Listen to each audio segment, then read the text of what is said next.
They left her tied like a warning sign, nailed to his land for laughs. They thought no one would care. They chose the one man who would. The wind was the first thing moving that morning, dragging dry grass across packed dirt in a low, scraping whisper that filled the space where sound should have been. The sun crept up slow over the ridge east of Wither Hollow, pale and tired, like it wasn't sure the land deserved another day. Adam had already been awake 2 hours. He stood by the barn with one hand resting on the doorframe, checking a hinge that had worked loose sometime in the night. The yard behind him sat frozen in its usual stillness, scattered chicken tracks pressed into the dirt, a fence sagging where the posts had begun to rot, and a cottonwood tree split down the center, half alive, half dead, stubborn enough to remain standing anyway. Adam was 40, broad-backed, thick through the arms and shoulders, shaped by years of work done without witnesses. His face was cut deep with sun lines that never softened, and his beard grew in uneven patches now, more grey than brown. 5 years alone on the same 30 acres had carved him into something solid and quiet. He didn't move fast, didn't waste effort, didn't speak unless words were required. Town only saw him when the stock needed salt or a blade needed sharpening. He had no wife, no children, no one waiting anywhere. The only family left lay under a crude marker, behind the house where his brother had been buried after the fever took him. The land offered little, but it was his, and he had learned not to ask it for more. That morning he meant to fix the southern fence where a rail had split under the weight of last week's snow. Winter would press in again soon. He gathered nails into a leather pouch, slung it over his shoulder, and stepped off the porch with the familiar measured limp. The right leg had never healed clean after the cavalry days. The pain was old enough now to feel like part of him. It didn't slow him the way it once had. His path cut toward the narrow trail that bent west, passing the rusted post where an old tin mailbox hung crooked on a single hinge. It hadn't carried a letter in 3 years. Most days he barely saw it. Today, something was wrong. From 50 feet away, Adam stopped. His hand drifted toward the knife at his belt, not in alarm, just habit. There was a shape at the post. Not wood, not shadow. A body slumped low against it. He didn't rush. He narrowed his eyes and read what was there the way he'd been trained to: size, position, stillness. A young woman, small, folded in on herself in a way that didn't belong to sleep. No coat, no hat, no movement. The wind tugged at loose strands of her hair, but she didn't respond. Adam exhaled through his nose and closed the distance. As he drew closer, the details came sharp and unforgiving. Her hands were tied behind her back with frayed rope, the fibers bitten deep into skin. Her legs lay stretched out in front of her, useless, half covered by a torn strip of burlap. Dark braids had been pulled tight, but strands had come loose and clung to her cheek where sweat and dust had dried together. Her lips were split and pale. Her breathing was shallow. Her eyes were open, watching him. She didn't speak. Adam stood over her for several seconds, saying nothing. His heartbeat picked up, not from fear, but from the cold understanding of what kind of men thought this was funny. Rope burns circled her wrists. One had a shallow cut that hadn't bled right. She'd been there a while. He didn't recognize her face. Apache, most likely from one of the scattered camps east of the ridge. She hadn't walked here, not with the way her legs lay, unmoving, abandoned by her body. Injury or sickness, he couldn't yet tell. She hadn't asked for help. That unsettled him more than if she had. Adam crouched slowly. He pulled a small, rusted pocket knife from his belt and leaned in without touching her. She didn't flinch. He cut the first loop of rope, then the second. Her arms fell forward into her lap. She caught herself with her elbows and held steady, though the effort drained color from her face. He waited a beat. "Can you move?" he asked, his voice low and rough from disuse. She didn't answer. She only dropped her gaze toward her legs. That was enough. Adam stood, scanned the empty land once in each direction, then slid his arms under her back and knees. She let him lift her without resistance. No panic, no stiffness, only a calm acceptance that sat heavy in his chest. She weighed almost nothing. As he carried her toward the house, questions lined up in his mind without answers. Who did this? Why her? Why here? Wither Hollow sat 2 miles off. and there were only a handful of boys cruel enough to think leaving a girl tied to a post was entertainment.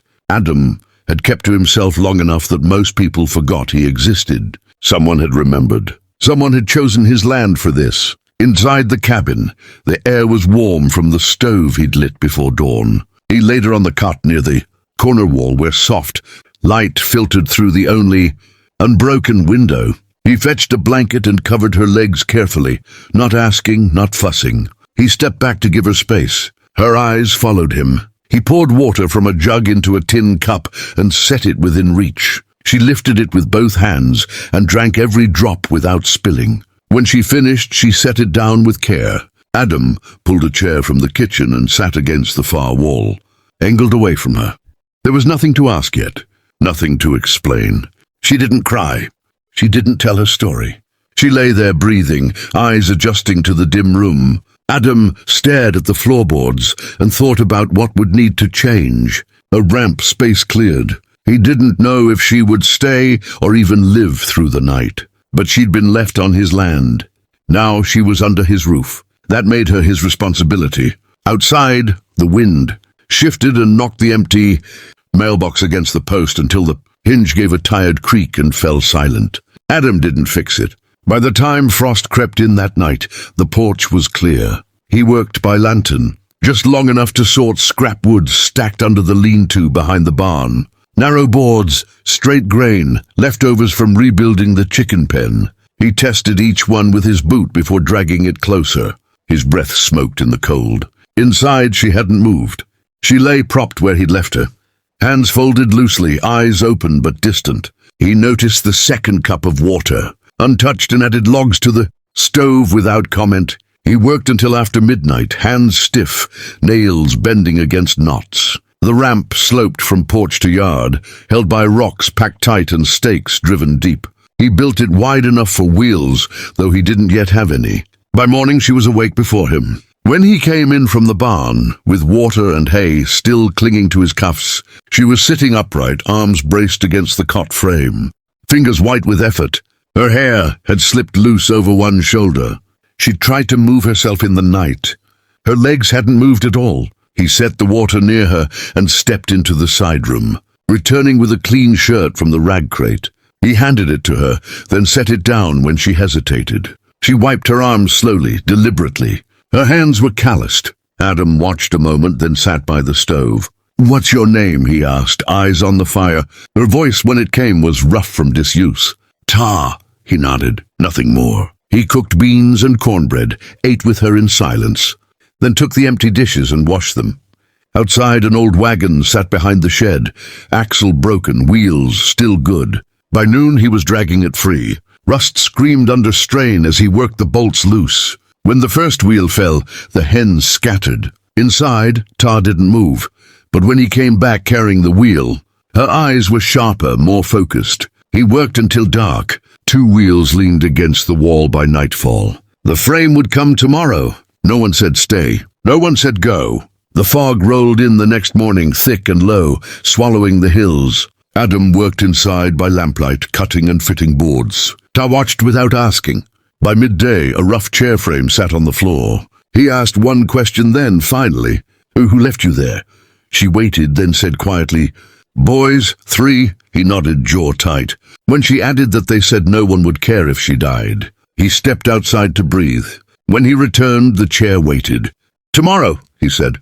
She nodded. The hammering started before sunrise the next day. By the time he lifted her into the finished chair, the land was awake. She pushed once. The chair rolled. She didn't smile. She didn't cry. She simply sat upright, finally not bound to the floor. Adam opened the door. The ramp held. "You want to try?" he asked. She didn't hesitate. She rolled down into the yard on her own. Adam stayed where he was. She stayed out there a long time. By the 4th day, she shelled beans on the porch while he worked the barn. They hadn't said much. They didn't need to. Something had settled between them, quiet and solid, like land claimed without words. The morning everything changed came without warning. No storm, no shouting, no sign from the sky. Just the sound of the gate hinge groaning where it never should have moved. Adam was in the barn when he heard it, one hand buried deep in a feed sack, the other steadying the barrel. The noise cut wrong through the quiet. He froze, listening. It came again. Metal on wood, careless, familiar. He straightened slowly and stepped into the open, eyes already scanning the yard. Tar sat near the porch as she had every morning since the frost lifted, the chair angled toward the sun, her hands resting in her lap. She hadn't heard it yet, or she had, and chose not to move. Adam didn't call out. He crossed the yard with the same measured stride he used for skittish horses and loaded rifles, stopping short of the fence line where the path from town cut through the scrub. 3 boys stood there, old enough to know better, young enough to think cruelty was still a game. He recognized them immediately. Wither Hollow bred its own kind of meanness, and these 3 wore it easy. One had a rock in his hand. Another leaned on the post like it belonged to him. The third smirked when he saw Adam, as if this were a continuation of something unfinished. "Morning," the tallest one said, too casual. Adam didn't answer.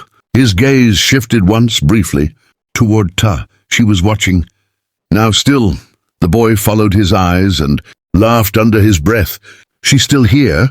Adam stepped forward 1 pace. The ground felt solid under his boots. "You don't have business on my land," he said. His voice wasn't raised. It didn't need to be. The boy with the rock tossed it from palm to palm. "Town says you're harboring trouble," he said. "Town doesn't speak for me," Adam replied. The third boy spat in the dirt. "She's nothing," he said. That was the moment. Adam didn't lunge, didn't shout. He simply closed the distance and wrapped one hand around the boy's collar, lifting him just enough that his heels scraped. The other 2 froze. Adam leaned in close enough they could smell the iron and smoke on him. "You left her tied to my post," he said quietly. "You step foot here again and you won't walk home." He let the boy drop. The rock fell useless from the other's hand. They backed away without another word, pride draining fast in the cold light of consequence. Adam watched them go until the land swallowed them up. Then he turned back toward the house. Ta hadn't moved. Her hands were clenched now, knuckles pale. He stopped beside her. "They won't come back," he said. She looked up at him, searching his face for something she hadn't dared expect. "I know," she said. "That night the wind, it carried a different sound. Not scraping, not empty.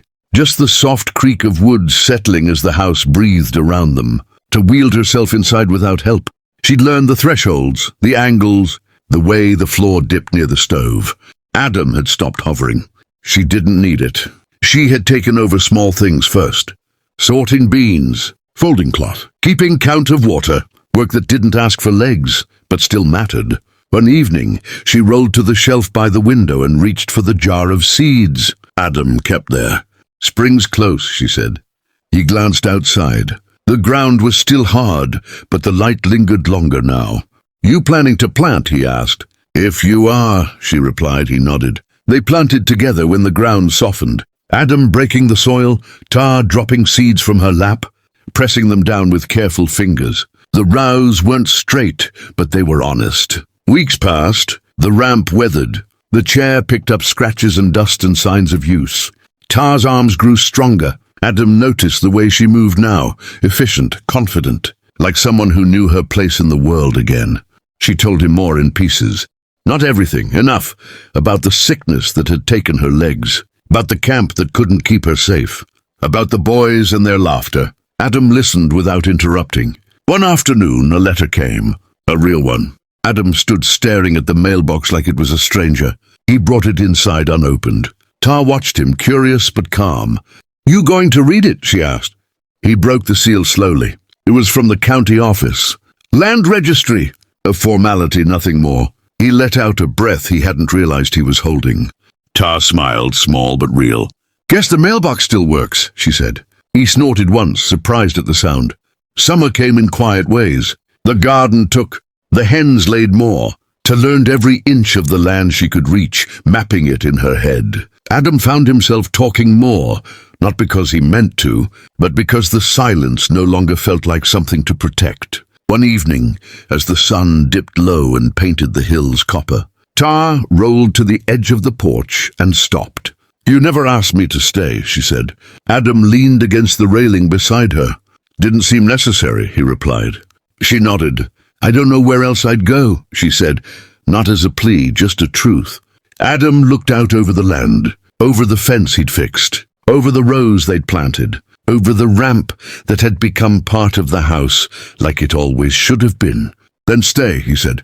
That was all. The first frost of the next year came gentle. Ta was ready for it. She had a place by the fire now, a rhythm, a role. The land hadn't changed much, but the house had.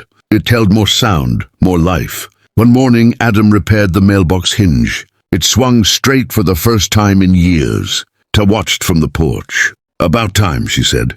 Adam smiled, just barely. What had been left as a joke had become something permanent. Not charity, not rescue, just two lives set beside each other, choosing every day to remain. The land didn't care. The wind still came and went. But on that ranch, at the edge of Wither Hollow, no one was tied to a post anymore. And no one was alone.